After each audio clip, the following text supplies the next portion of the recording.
Hola a todos, yo soy Abraham García, el coordinador de este podcast, soy el director de la empresa Raíces Judías y estamos especializados en realizar genealogía de criptojudíos. A lo largo de todo este año que hemos estado trabajando y de todos los años que llevamos trabajando, hemos ido conociendo una serie de personas que consideramos es importante sacar a relucir para que veáis el trabajo y el esfuerzo que están haciendo por recordar y por hacer valer este nuevo movimiento que hay de los judíos y criptojudíos, personas que están recordando su pasado.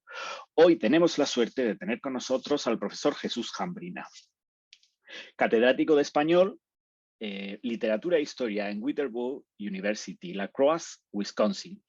Allí coordina además el programa de estudios latinoamericanos y de latinos en Estados Unidos. Es autor, entre otros libros, de Virgilio Piñeira, Poesía, Nación y Diferencias, publicado en 2012, y Los judíos de Zamora, una cronología anotada, de 2016. En los últimos 12 años, Jesús Jambrina ha publicado varios artículos académicos de prensa en España, Portugal, Argentina, Estados Unidos e Israel, relacionados con el legado judío de Zamora. Sus dos próximos libros son Zamora en el mapa de Sefarad, Actas de los Congresos Sefardíes de 2013 a 2021 y Los judíos de Cuba, 1492-1902.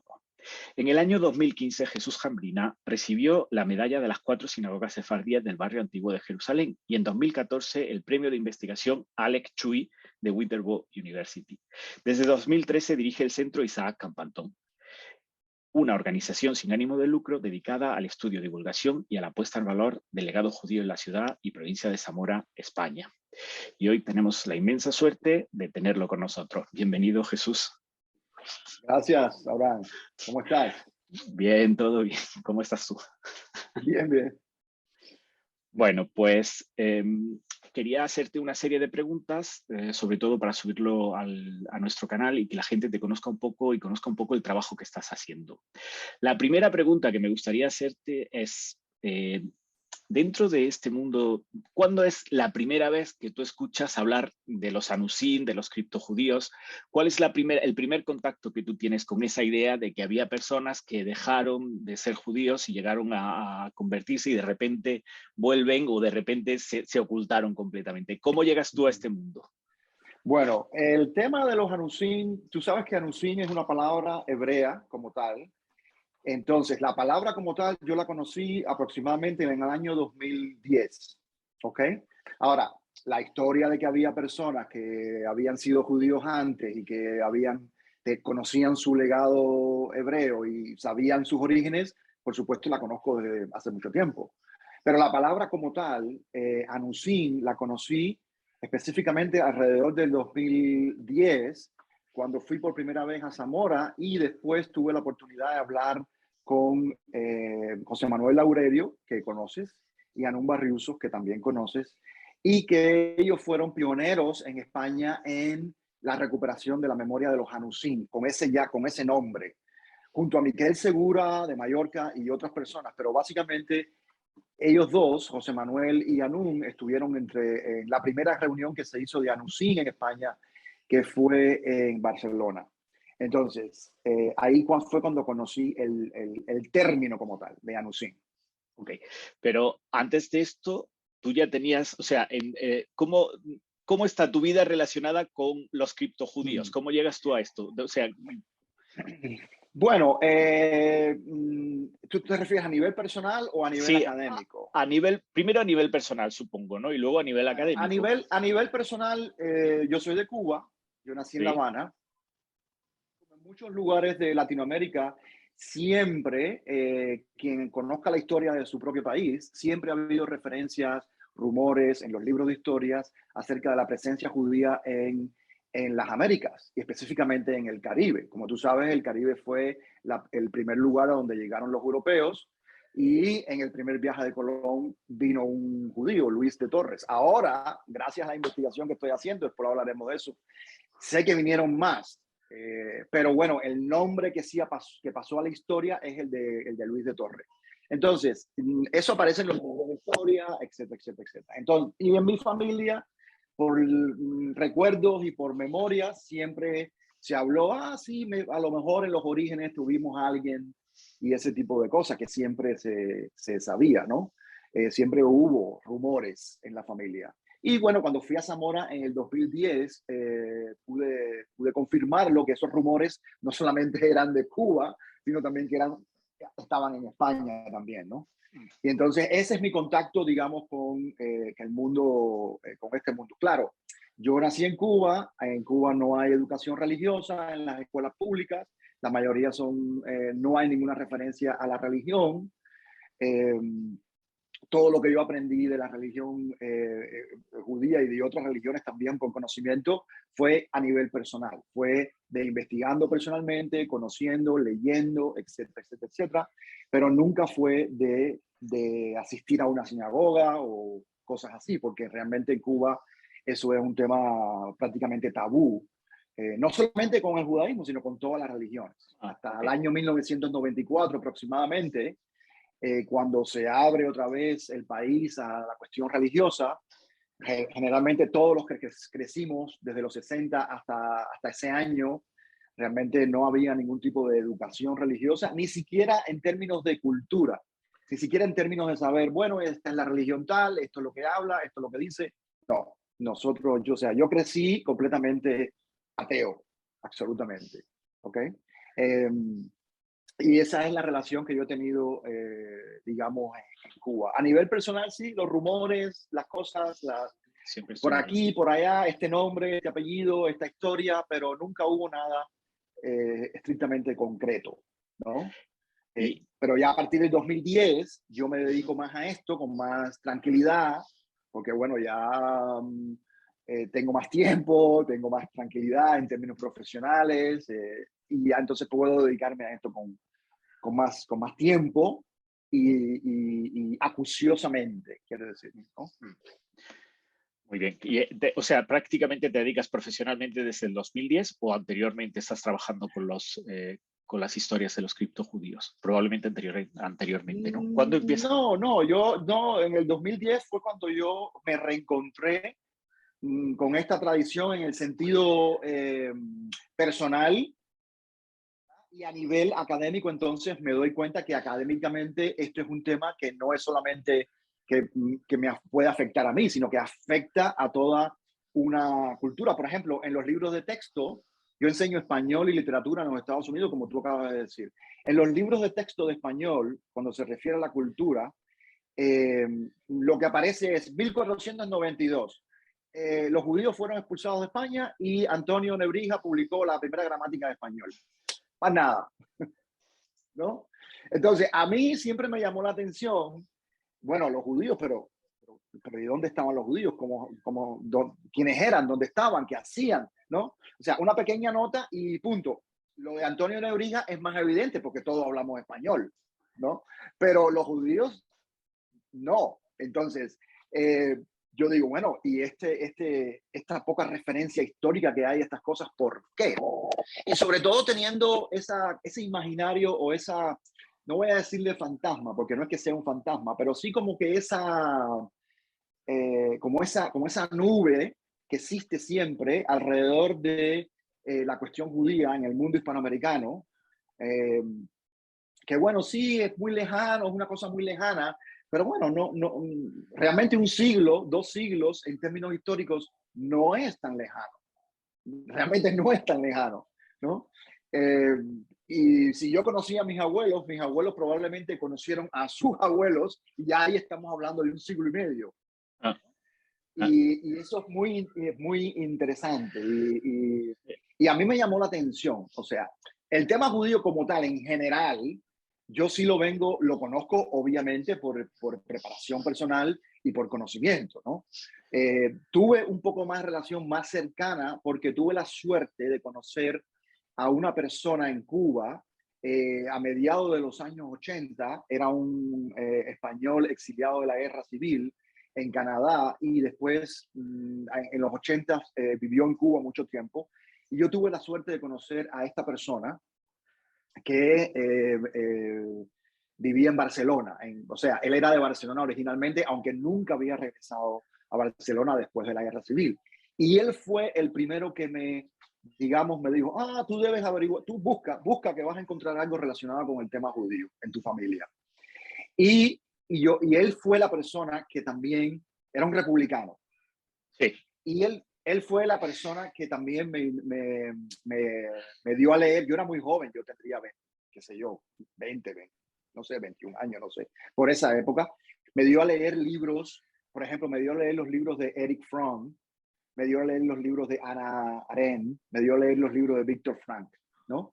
Y yo los leí desde muy joven. Yo leí El miedo a la libertad, por ejemplo, yo puedo decir de Erich Fromm, es uno de los libros que ha marcado mi vida, mi pensamiento y mi manera de ser, ¿verdad? Y otros libros, Ser o no ser, en fin, hay otros libros de Erich Fromm que él fue el que me los dio, que yo todavía, incluso yo creo que esos libros todavía deben estar por Cuba. Es por ahí. Pero a nivel personal, eso fue a nivel personal, ¿verdad? Pero bueno, tú sabes, vivir en Cuba es muy complicado. Sí, yo estudié periodismo y fui a la universidad y todo eso, pero la vida diaria es muy complicado. Digamos, la situación social obliga a otras cosas que no sean dedicarse a uno mismo muchas veces, ¿verdad? Entonces, yo tenía que trabajar, yo tenía que estudiar, yo tenía, y realmente fue una cosa que estaba ahí. No la abrí hasta el año 2010, Okay. cuando llegué a Zamora, porque en Zamora yo recorrí los lugares y vi un hito en la Plaza Santa Lucía, precisamente, en que era el centro, hoy sabemos que era uno de los centros de la judería antigua, un hito que decía solamente, en este lugar vivían los judíos que en 1492 fueron expulsados. Punto, más nada. ¿No? Y yo dije, uy, qué cosa más interesante, ¿no? Pero Jesús, antes de eso, ¿por qué Zamora? O sea, ¿cuál es tu conexión con Zamora? ¿Cómo Bueno, llegaste? mi familia paterna completa, mis dos abuelos son de Zamora. Vale. De Zamora ciudad, no de Zamora ciudad, sino de un pueblito que se llama Gema del Vino, que está a 10 minutos al sureste de Zamora, muy cerca, ¿no? Y por esa es la razón. Y bueno, mi familia se creció siempre con la idea de Zamora, ¿ok? O sea, mi familia, yo nunca he sido muy institucional, para decirlo de alguna manera, pero mi familia perteneció toda la vida a la colonia en Cuba, ¿ok? De hecho, mi padre, mis hermanas, todo el mundo son ciudadanos españoles. Ellos todos son ciudadanos españoles, ¿no? O sea, mi familia nunca perdió el contacto con su familia en España, nunca. Por más de 100 años o más, ellos mantuvieron el contacto siempre, nunca perdieron el contacto. O sea, yo crecí con esta idea de Zamora en mi ambiente cultural familiar, ¿no? Y sabía que en algún momento iba a ir a Zamora. No fui hasta el 2010 porque no fue hasta el 2007 que yo me hice ciudadano americano y entonces ya podía viajar sin problema. Entonces el primer lugar donde fui en Europa fue precisamente a Zamora, ¿no? Porque ahí tenía raíces familiares. Jesús, en todo este trabajo que has ido haciendo con los Anusim, ¿qué ha sido lo más difícil? Si tienes que recordar así un punto duro que haya costado especialmente trabajo, ¿qué sacarías? Bueno, yo pienso que lo más difícil es darse cuenta, por lo menos en un sitio como Zamora, por ejemplo, darse cuenta de lo poco de este tema. Y por lo tanto, la resistencia que ha habido a reconocer estos temas, ¿no?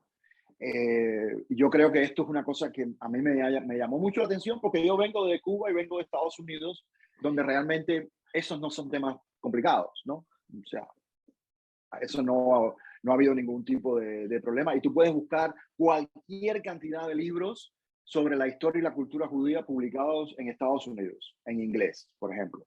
Muchísimos. Aquí yo tengo muchos de ellos, ¿verdad? No hay ningún problema con eso. Se habla, existe. Yo tengo muchos amigos judíos. O sea, no hay ningún problema con eso. O sea, no hay nada, pero en España... O sea, que notas el choque cultural, ¿no? El choque cultural que existe en España, por ejemplo, para poder hablar del judaísmo, ¿no? O de la conciencia de la existencia de judíos en España. Sí, eso es realmente... Pero bueno, es una cosa más que todo lo que tú has dicho, ¿no? En términos culturales, ¿no? En términos culturales, porque ya después que tú empiezas a hablar, la gente empieza, sí, por aquí y por allá, y esto y lo otro, y mi familia aquí, mi familia allá, y tengo esto y tengo lo otro. Empiezas a conocer. Pero la entrada es complicada. La Sí, gente no te cree, hay mucho negacionismo. Por ejemplo, en Zamora ha habido mucho negacionismo, incluso en algunas instituciones ha habido negacionismo con respecto a la existencia misma de una comunidad judía en Zamora.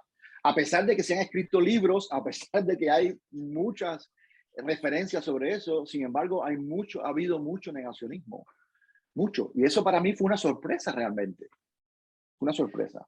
No buena, pero sorpresa. sí, sí, pero entiendo lo que dices porque creo que se percibe desde España esa negación cultural. Los judíos en España suelen ser como algo del pasado, así oculto, como si hablamos de los romanos o algo así que estaba en el pasado, pero no se sabe que hay judíos a día de hoy y parecen como una figura histórica, ¿no? Entiendo perfectamente lo que dices al comentar ese rechazo. Lo entiendo perfectamente. Y si tuvieras que elegir el mejor momento, el que más te ha dado en todo este camino. Bueno, ahí sí yo creo que tengo uno específicamente, y es el primer congreso que hicimos en Zamora en el año 2013. Porque francamente, nosotros esperábamos solamente 25 o 30 personas. Eso fue lo máximo, ¿no? No va a ir, no va a ir nadie. Esto a nadie le interesa, esto es muy particular, esto, no. Bueno, se llenó la sala, hubo 120 personas. Okay. Eso fue realmente algo impresionante. Fue un momento, porque el Congreso se empezó a organizar en el 2013, pero yo venía investigando y entrando en contacto con estas personas, con muchas personas relacionadas con este tema desde el 2010. En mi regreso a Estados Unidos en el 2010, en Zamora yo le había hecho la fotocopia a un libro de María Fuencisla que se llama El pasado judío de Zamora, que es un libro del año 92, 94. No recuerdo ahora exactamente la fecha. Yo le hice una fotocopia en Zamora y regresé a Estados Unidos leyendo el libro. Bueno, me leí el libro completo en el avión porque son 8 horas de vuelo. Me leí el libro completo en el avión, ¿verdad? Cuando yo aterricé en Chicago, ya yo sabía que yo me iba a dedicar a investigar esto más detenidamente. Y entonces, empecé a contactar a personas. Bueno, contacté a Ginny Milgrom, contacté a Mario Sabán, contacté a otras personas, ¿no? Y ahí empezamos a hablar y decidimos en términos de que creímos lógico que el próximo paso era organizar un congreso en Zamora sobre este tema. Pero las expectativas eran muy pocas, muy bajas las expectativas, ¿no? Porque todo el mundo me decía en Zamora, porque yo continué yendo a Zamora después del 2010. Yo generalmente voy a Zamora todos los años, 1 o 2 veces. Y me decían ahí, no te metas en eso no lo puedes hacer, te van a decir que no, esto va a ser problemático, no lo hagas.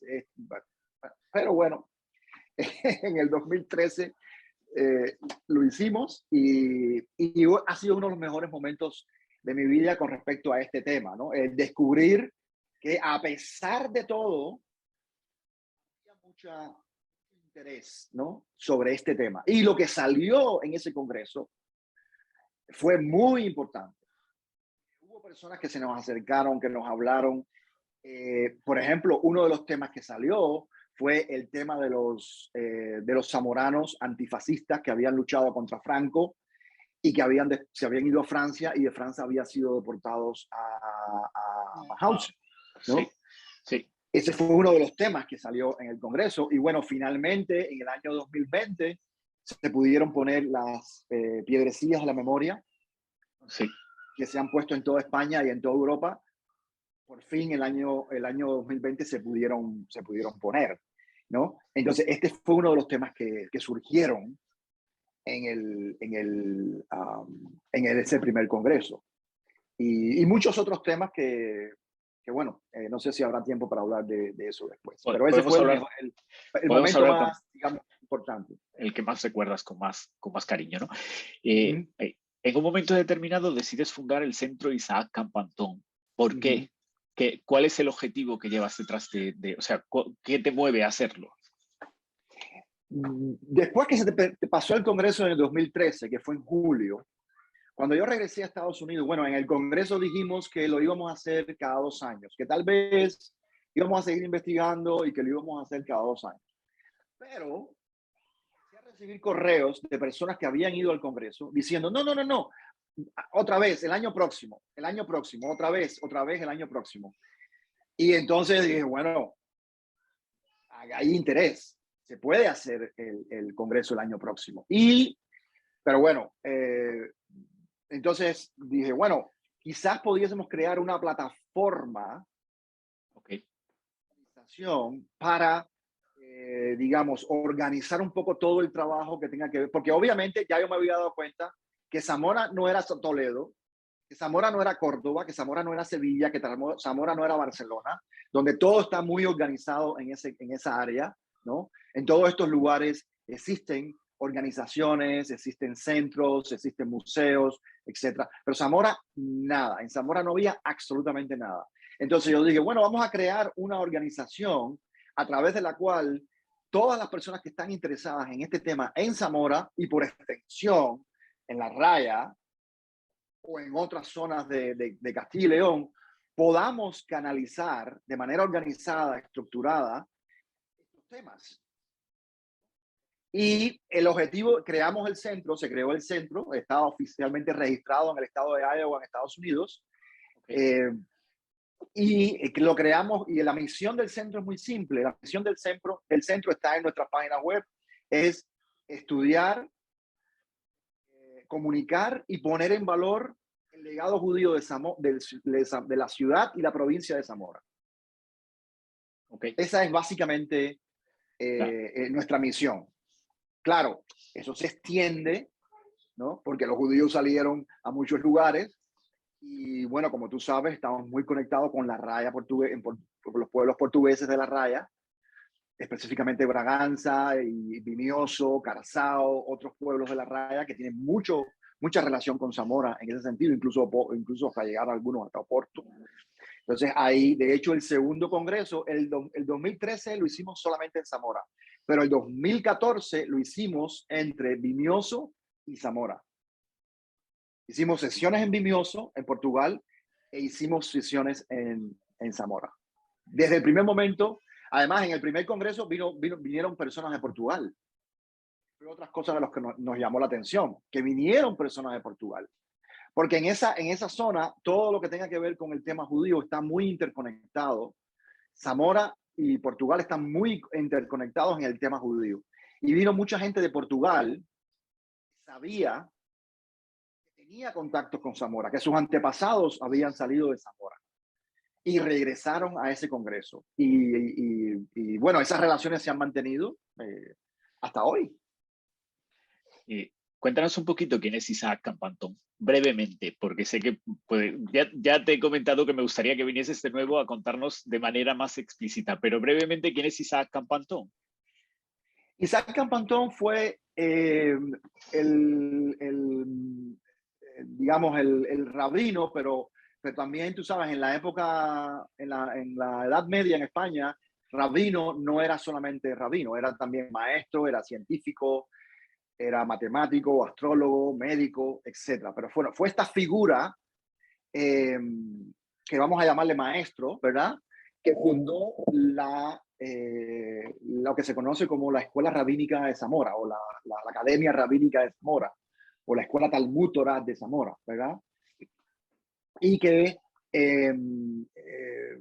fue maestro, o sea, no dejó un solo libro que se llama La Metodología del Talmud,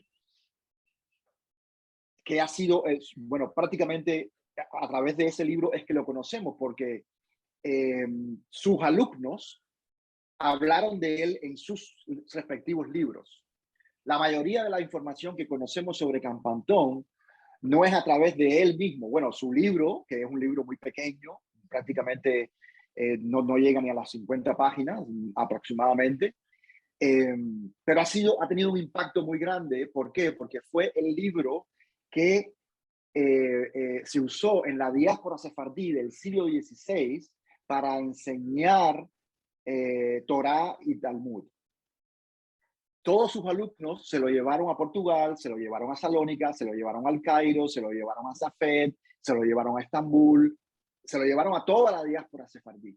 La primera generación de la diáspora sefardí usó ese libro y hubo academias, por ejemplo, en Salónica, Samuel Medina inauguró una academia usando la metodología de la enseñanza del Talmud de Campantón.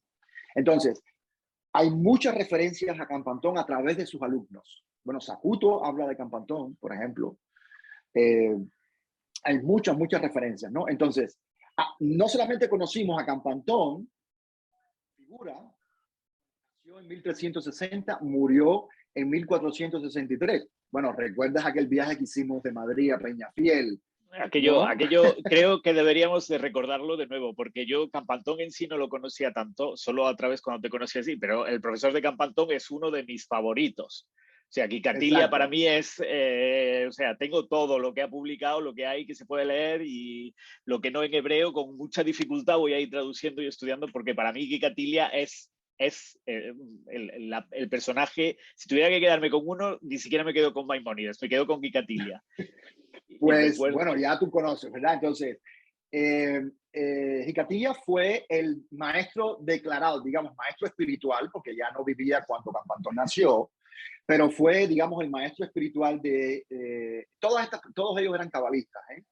Vamos a decirlo, todos ellos eran cabalistas y todos ellos tenían ciertas creencias sobre ciertas transmisiones, digamos, intelectuales y filosóficas y espirituales entre los maestros, ¿verdad?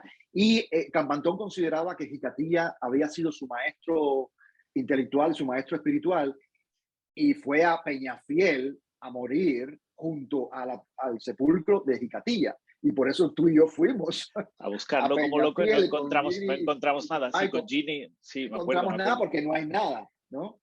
Pero sé. sí existe la referencia de Torrutiel, porque Torrutiel fue el padre de Torrutiel, que también es uno de los historiadores judíos españoles. El padre de Torrutiel fue alumno de Campantón. Entonces, por Torrutiel el hijo, sabemos que Campantón fue a Peñafiel a morir ya con 103 años, a morir junto a su maestro, Gicatilla, ¿no?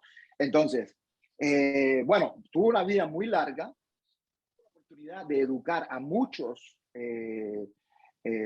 líderes de las comunidades españolas, judías, en la Edad Media. De hecho, en 1492, todos los líderes comunitarios, la mayoría de los líderes comunitarios que existían en España, habían sido alumnos de Campantón o alumnos de Campantón. O sea, estaban en la línea de la metodología del Talmud, ¿no?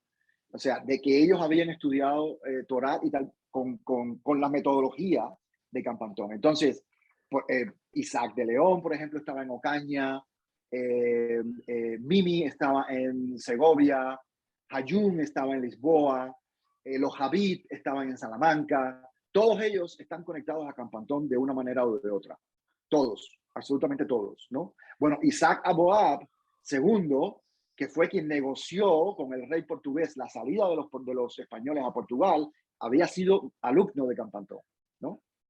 Entonces, esa es la importancia que tiene él, la importancia que tuvo como maestro. Hasta ahora no se han encontrado otros libros que él haya escrito. Posiblemente escribió otros, pero entonces también estuvo involucrado con las Takanots de Valladolid en 1432.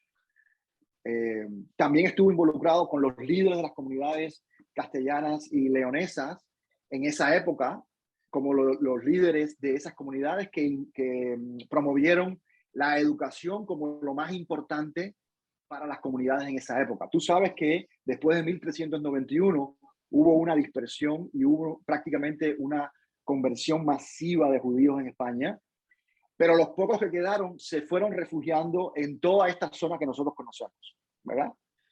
y muchos fueron a Zamora y a todo el área de Zamora y se fueron alejando de los centros urbanos porque así podían estar más refugiados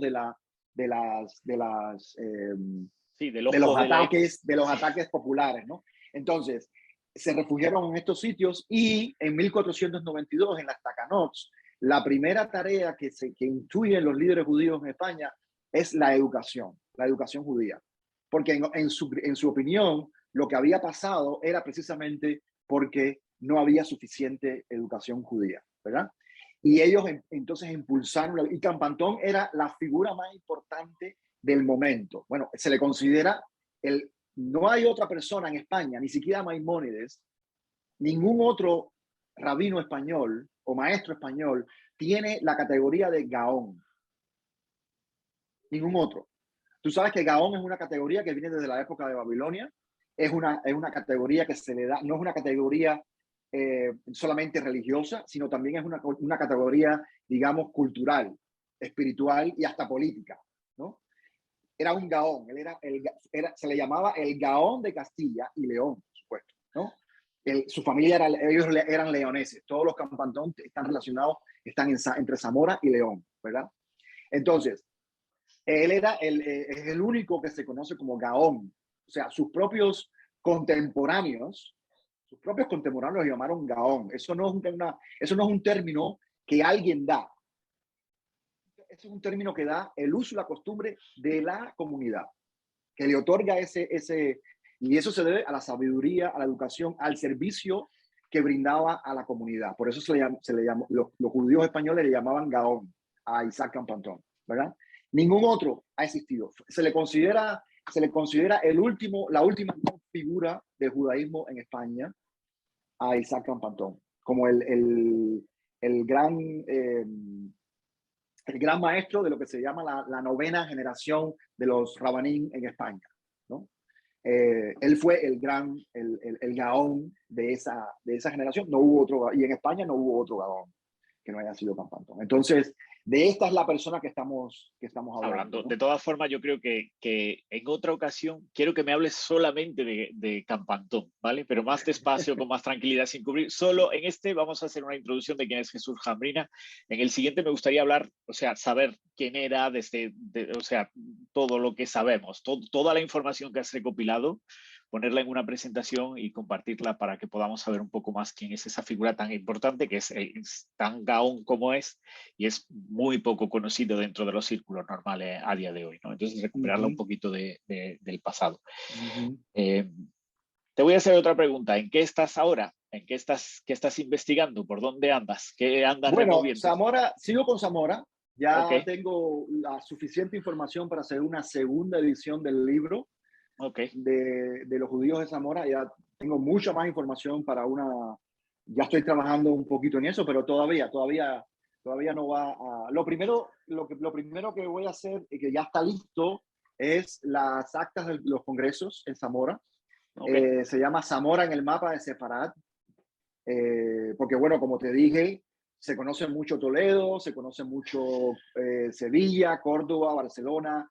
Después ha habido una segunda línea de ciudades que son Lucena, por ejemplo, y otras ciudades, Girona, ¿verdad? Ciudades que han venido más o menos entrando dentro de esa categoría de ciudades conocidas con la tradición sefardí o judía en España, pero Zamora todavía no se había conocido nada. Entonces, un poco es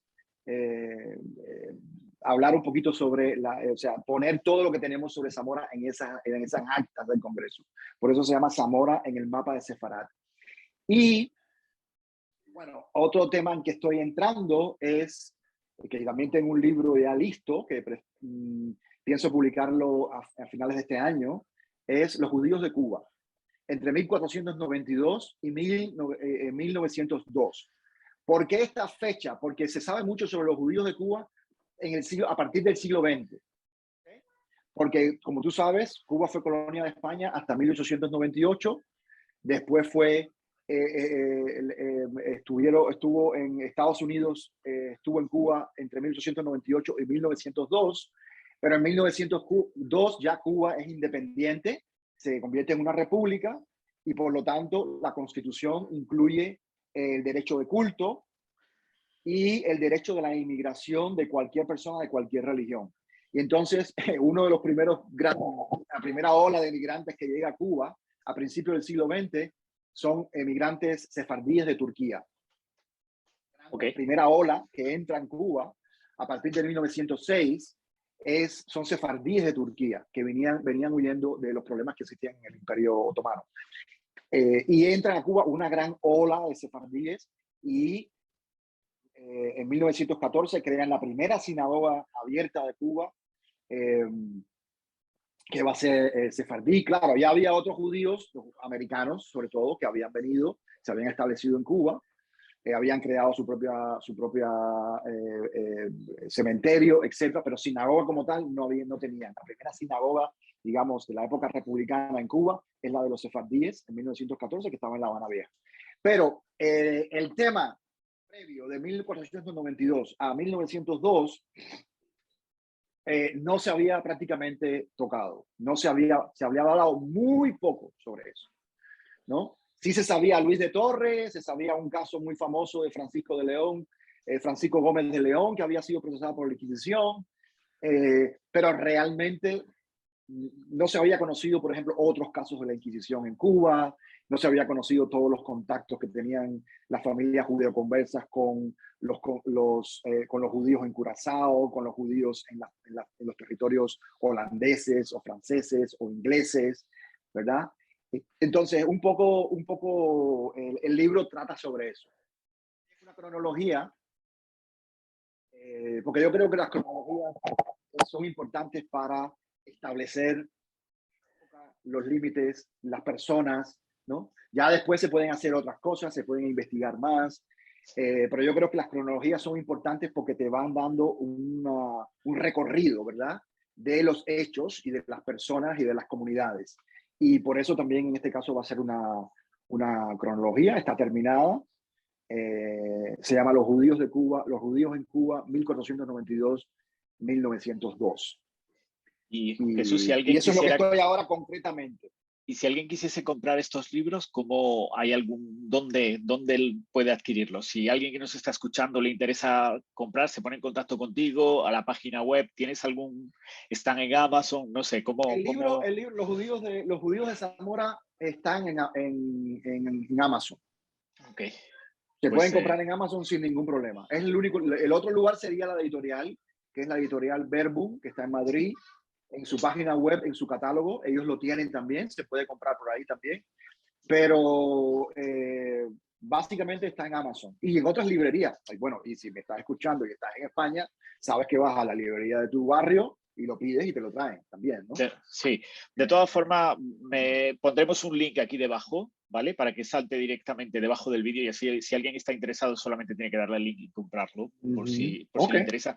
Y los siguientes supongo que también irán a la Amazon. Portada. Esa es la portada de... Ok, espera. Judíos de Zamora. Pero esta es la edición antigua, ¿no? No, pero la nueva no ha salido todavía.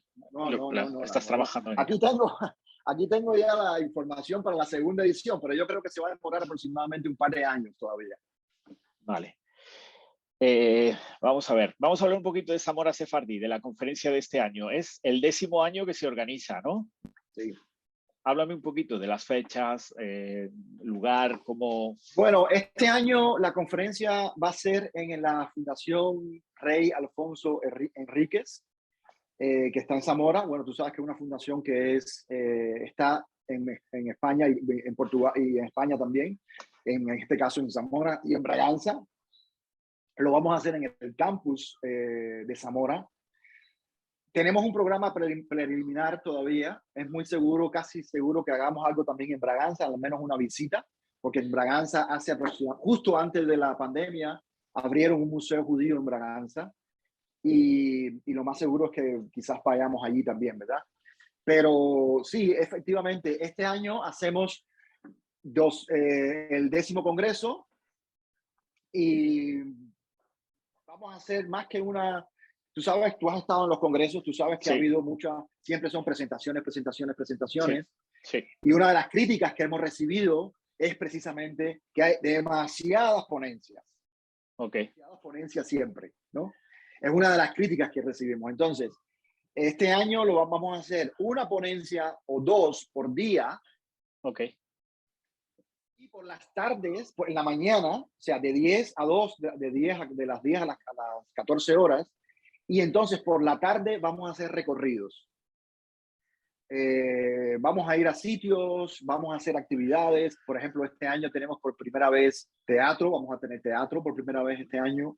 Vamos a tener una degustación de productos, de platos sefardíes, también vamos a tener este año. Bueno, vamos a hacer nuestra ruta, que ya conoces, que está en Zamora. Queremos ir a Toro, queremos ir a Fermoselle, a las juderías de Toro y Fermoselle. Y también queremos ir a Braganza en algún momento. Y bueno, actividades que generalmente, bueno, tenemos el concierto anual que siempre da Judy Cohen, siempre da un concierto anual en Zamora, en la Hostería Real. Este año no sabemos si va a ser en la Hostería, pero posiblemente de su concierto anual también, Judy Cohen. Y bueno, así ya tenemos ese programa preliminar, o sea, ya tenemos congreso, como tal, con lo que tenemos, tenemos congreso, pero que ya estoy empezando a recibir, vamos a presentar libros, obviamente, peticiones de que, yo quiero estar, yo quiero hacer esto, yo quiero hacer aquello. Entonces, Puede ser que cambie, ¿no? este año queremos hacer sobre todo una celebración. Queremos hacer una celebración porque han sido 10 años, venimos de una pandemia, Sí, hay sí. mucha, entonces queremos hacer más que todo, siempre que nos visitan de otros lugares, dicen, bueno, pero es que yo creo que aquí no es un congreso solamente, es una comunidad, ¿verdad? Ya se ha creado una comunidad alrededor del congreso, de judíos, de no judíos, de todo tipo de personas, que viene al Congreso y que ya se queda en contacto y que ya quiere hacer cosas, porque también son personas que vienen a veces de otros países, que vienen de otras autonomías, vienen personas de Portugal, por ejemplo, vienen personas de Estados Unidos, vienen personas de Galicia, vienen personas de Cataluña, de Madrid, viene mucha gente. Entonces, bueno, ya no hay solamente un congreso, ya es una comunidad de personas que se reúnen todos los años en Zamora a principios de julio para aprender sobre la cultura y la historia judía, ¿no? Y divulgarlo. Uno de los años también fue aquí en Jerusalén, ¿no? Claro, por supuesto. Uno Esa es de los otra, años. el 2019. En 2019 julio del fue, ¿no? 2019. Y Justo esa es antes de otra la de las... pandemia. No, pudimos hacerlo. Precisamente, una de las que, porque como la diáspora judía sefardí está en todas partes y tenemos la suerte de que en Zamora uno de los rabinos de la ciudad de Jerusalén en el siglo XVI haya sido un zamorano, Levi Habib, fue rabino de la ciudad de Jerusalén por 30, 40 años en el siglo XVI. Pues entonces dijimos, pues tenemos que hacer un congreso en Jerusalén, seguro. Y así queremos hacer congresos donde haya algo de huella judía de Zamora. Queremos hacer algún congreso en algún momento. Ya hicimos en Portugal. Claro, los portugueses siempre nos están pidiendo que regresemos y que hagamos otro en Portugal. Y lo haremos. Pero bueno, ya nos estamos como que expandiendo. Queremos volverlo a hacer. Como tú bien sabes, tenemos buenos amigos en Jerusalén, tú entre ellos, ¿verdad? Y seguramente en algún momento, cuando las condiciones lo permitan y podamos, realizaremos al menos una sesión, un par de sesiones otra vez en Jerusalén. Sí, ¿cómo no? Muy bien. Jesús, estamos terminando y no sé si tienes alguna pregunta o algo más que se haya quedado en el tintero. Algo importante es el link de la conferencia, lo pongo aquí también debajo del vídeo para que el que esté interesado te contacte y se ponga directamente en contacto contigo. Muchas gracias. Y yo quería preguntarte, tú formas parte de este resurgir del mundo judío un poco en España, ¿no? Desde el punto de vista de Zamora, ¿no? Pero toda esta gente que de repente empieza a dudar, porque yo trabajo aquí haciendo genealogía y cada día es o sea, la conversación que hoy estoy teniendo contigo, cada día la tengo con un cliente distinto que de repente se ha dado cuenta de que puede tener un antepasado judío, ¿no? Entonces, en los últimos 5 años habré hablado, pues probablemente con, yo qué sé, pues, miles de personas y cada día es repetir, ¿no?, la historia y volver otra vez a hablar de lo mismo, ¿no? Pero si les hablas, si le pudieras hablar a esta gente que está empezando a reconectar con este pasado judío, ¿qué querrías decirle? ¿O cómo podríamos ayudarlos a ellos? ¿Sabes? ¿O qué podríamos ofrecer? ¿Qué se puede hacer? ¿Qué crees que es lo más importante que hay que hacer para que estas personas vuelvan a tener ese contacto con esa cultura que perdieron en un momento determinado? ¿Qué desde tu punto de vista? Bueno, yo creo que y te hablo desde la experiencia propia, que de alguna manera también está ligada a la experiencia tuya, a la experiencia del Congreso, de Ginny y de otras personas, ¿no? O sea, compañía. Este es un grupo de personas que necesita compañía, sobre todo, ¿verdad? Lo he visto en Zamora, lo he visto, ¿verdad? Que son personas que necesitan ser escuchadas, que su historia se le escuche la historia. Porque aquí entran cuestiones de identidad personal y en muchos casos también de identidad espiritual para muchas personas, ¿no? Entonces, primero que todo, escucharlas y darles compañía. Compañías de todo tipo. Darle compañía a través de los datos que se le da, darle compañía a través de información, darle compañía a través de escucharlas, de tomarse un café con estas personas, o una caña, o un vino, ¿verdad? Y escuchar sus historias, ¿verdad? Porque esto es muy importante para este grupo de personas. Pero también creo que hay que decirle las cosas de manera informada, de manera que no haya mucho romanticismo, porque también, como tú sabes, en este campo hay mucho romanticismo acerca del judaísmo, acerca de los sefardíes, acerca de las genealogías, etc. Hay mucho romanticismo. Entonces, hay que darle información parada. O sea, hay que acompañarlos, pero hay que decirle la verdad. Hay que decirle la verdad. Hay que decirle, bueno, aquí hay dos cosas. Primera cosa, ¿tú quieres convertirte al judaísmo o tú quieres encontrar genealogía judía? Son dos cosas diferentes. Si tú quieres convertirte al judaísmo, mira, ve entonces a la sinagoga de tu comunidad, le explicas quién es la corriente del judaísmo, ok, hay ortodoxos, hay conservadores, hay reformistas, hay sinagogas donde no te van a aceptar, decírselo, hay lugares donde no te van a aceptar porque no aceptan a personas que no sean de ese grupo, pues entonces tienes que estar consciente, porque mucha gente después viene, no, pero no me dejaron entrar, o me dijeron que no, o me dijeron que no, que eso no es importante, o me mandaron a comprar a una tienda artefactos judíos, ¿no? O memorabilia judía, ¿no?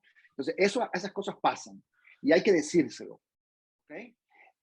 Mira, tienes que decidir qué es lo que quieres hacer. ¿Quieres convertirte al judaísmo o quieres encontrar genealogía judía?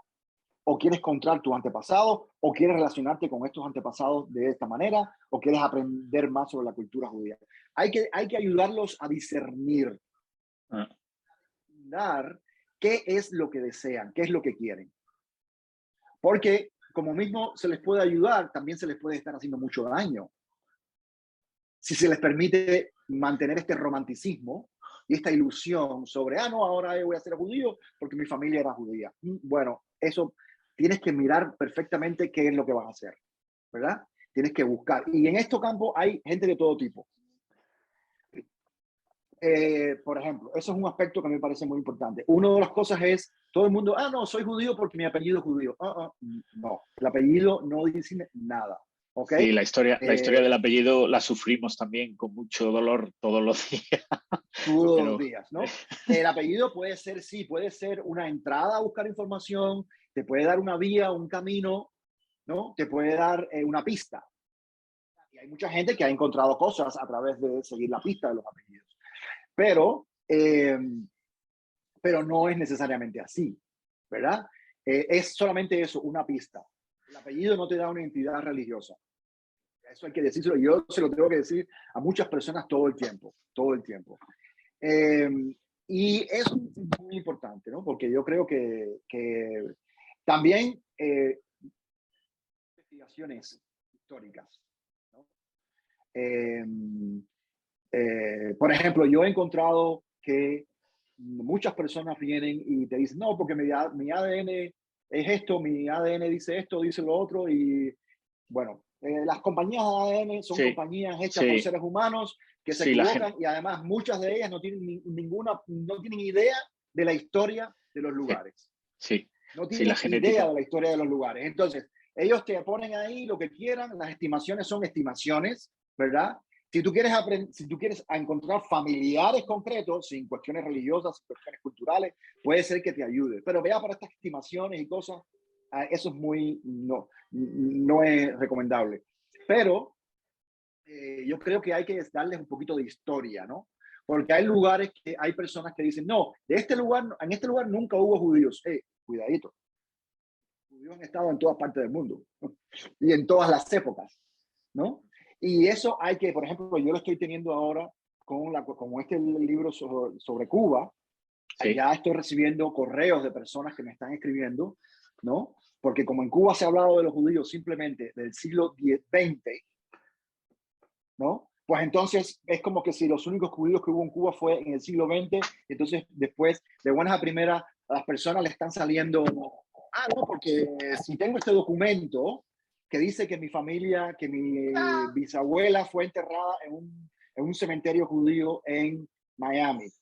De que eso podía ser.